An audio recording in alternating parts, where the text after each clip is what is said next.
Does anybody know what time it is? When asked, we automatically look at our watches or cell phones to discover the answer, don't we? Well, today, let's talk about a different time that's ticking away. Hello, everyone, and welcome back to Strengthen Your Walk series, Burdens to Blessings. Based on my curriculum, Burdens to Blessings, discover the power of your story. Have you found yourself so deep in thought that after driving from one place to another, you've wondered how in the world you got there? I don't remember one stop sign, you might say. I don't recall passing one other vehicle. I'm sure we've all done it. But what about this? How many of us look at our lives and think of our age and wonder what in the world happened to all the time? How did we get here? James from the New Testament is not kidding when he says, "What is your life? You are a mist that appears for a little time and then vanishes away." Over the past few sessions, we have spent a lot of time talking about our next move and what God would want us to do with our hurts on this healing journey.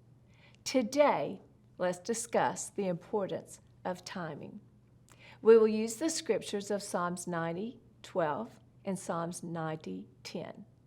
Now, we'll start in Psalms 90:12 where it says, "Teach us to number our days so that we may gain a heart of wisdom." From this, we can surmise that one way to have a heart of wisdom is by being aware of the number of our days. But then we ask, well, what are the numbers of our days? The answer to this second part is in Psalms 90:10. Our days may come to 70 years or 80, it says, if our strength endures. Now, of course, we understand this is an average lifespan. Not everyone will live to 80, and we all know those who are thriving long past their 80th birthday. But to number our days, to be aware of what time it is in our lives, is the important principle from these passages. To help us visualize this, I will use a doily. Have you ever noticed how God has a way of having his people use whatever is lying around them? Moses used his staff, David gathered some stones, and Samson just picked up a jawbone. Well, I suppose it's no giveaway that I was in my kitchen when God began to give me this visual. So let's see how a doily can help us with a heart of wisdom. First, we can let it represent the average of a lifespan. So consider a round doily. And imagine that being 80 years. If you fold it in half, each of those halves would be 40 years. Fold it again, each of those segments would represent 20 years, and once more, each would be 10 years. Now consider your age. Let's just say you're 60. We're going to tear away part of that doily, that portion of the doily that you have lived, that represents your life, which you've already lived. Now, take a look at what is left of your doily. How in the world can this give you a heart of wisdom? I mean, if we're honest, most of us first have to recover from the shock because seeing our time in such a tangible way can be sobering. But that's what it's supposed to be.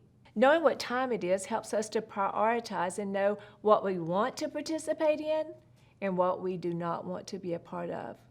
We can more easily see that some things are just not worth our doily. And as far as our study goes, it can help us see the urgency to do what God is calling us to do. We can finish strong by allowing God to heal everything that has happened in our lives, in that portion that we've lived, to free us, to make it usable for the life we have remaining. There is not one person who can look at their doily and not wish they could have at least a few do-overs.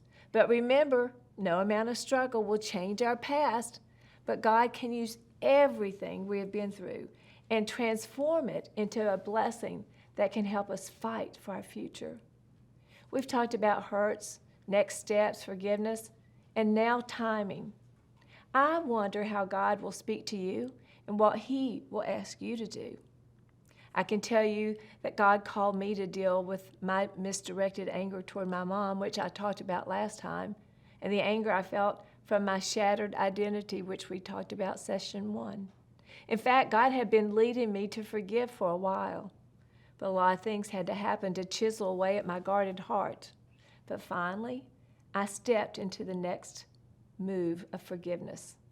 I sent roses to Mother, not having any idea that just 1 week later, at the age of 51, she would be diagnosed with terminal cancer and that she would only live 9 weeks beyond that diagnosis. There's so much we could talk about within that story, but this I must say.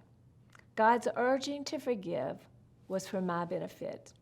He was fully restored my relationship with my mother, and He released me from so much pain and guilt while also propelling me into all God had planned for my future. Take a look at your dolly. What time is it? What is God asking you to do? All that God has planned for you may be that one step of obedience away.